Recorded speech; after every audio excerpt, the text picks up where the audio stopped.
Brandy News, 85.12%, record turnout. அன்புமணி's victory claim, Yash edition. தமிழக வரலாற்றில் முதன்முறையாக 85.12% வாக்குப்பதிவு. திமுக மீது மக்கள் நீரு பூத்த நெருப்பாக கோபத்தில் உள்ளனர். பாமக தலைவர் அன்புமணி ராமதாஸ் அதிரடி அறிக்கை. வணக்கம் மக்களே, this is your boy Dash on Brandy News. இன்னைக்கு ஏப்ரல் 25, 2026. தேர்தல் முடிஞ்சாச்சு. இப்போ பெட்டியெல்லாம் சீல் வச்சாச்சு.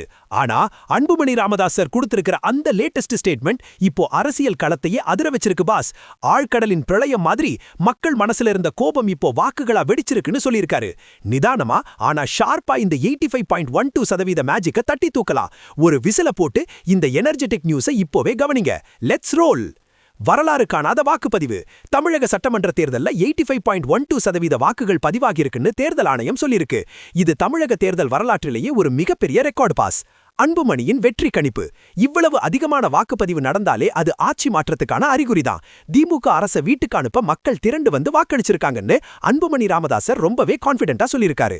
நீரு பூத்த நெருப்பு. மக்கள் தங்களோட கோபத்தை வெளியே காட்டாம அமைதியா இருந்தாலும் ஓட்டு போடுற இடத்துல திமுகவுக்கு பாடம் புகட்டிட்டாங்கன்னு அவர் அறிக்கையில குறிப்பிட்டிருக்காரு பாஸ். காரணம் என்ன? சட்டம் ஒழுங்கு சீர்கேடு, கஞ்சா உள்ளிட்ட போதைப்பொருள் புழக்கம், பெண்கள் பாதுகாப்புல குறைபாடு, இதெல்லாம் தான் மக்கள் இவ்வளவு வேகமா வந்து ஓட்டு போட முக்கிய காரணம்னு பாமக தரப்புல சொல்லப்படுது. மாற்றம் உறுதி. தமிழகம் முழுக்க சுத்தினப்போ மக்களோட மனநிலையை என்னால புரிஞ்சுக்க முடிஞ்சது. இந்த தேர்தல்ல மாற்றம் உறுதியானதுன்னு அன்புமணி ராமதாஸ் மகிழ்ச்சி தெரிவிச்சிருக்காரு.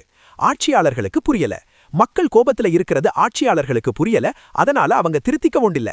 ஆனா மக்கள் தெளிவா முடிவு பண்ணிட்டாங்கன்னு அவர் ஒரு போடு போட்டிருக்காரு பாஸ். மே 2 கால வெயிட்டிங். வாக்குப்பதிவு முடிஞ்ச நிலையில இப்போ எல்லாரோட பார்வையும் மே 2 அன்னைக்கு நடக்க போற அந்த வாக்கு எண்ணிக்கை மேலதான் இருக்கு.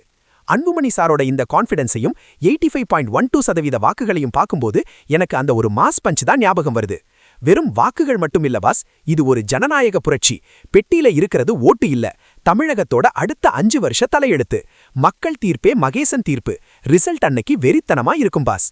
85.12% வாக்குப்பதிவு யாருக்கு சாதகமா இருக்கும்னு நினைக்கிறீங்க? அன்புமணி ராமதாஸ் சொல்ற மாதிரி நிஜமாவே ஒரு அமைதி புரட்சி நடந்திருக்கா? உங்க கமெண்ட்ஸை கீழே தட்டி விடுங்க. தமிழக தேர்தலோட அனல் பறக்கும் அடுத்தடுத்த அப்டேட்களுக்கு பிராண்டி செய்திகள். உண்மையை லவுடா சொல்லுவோம், குயிக்கா சொல்லுவோம்.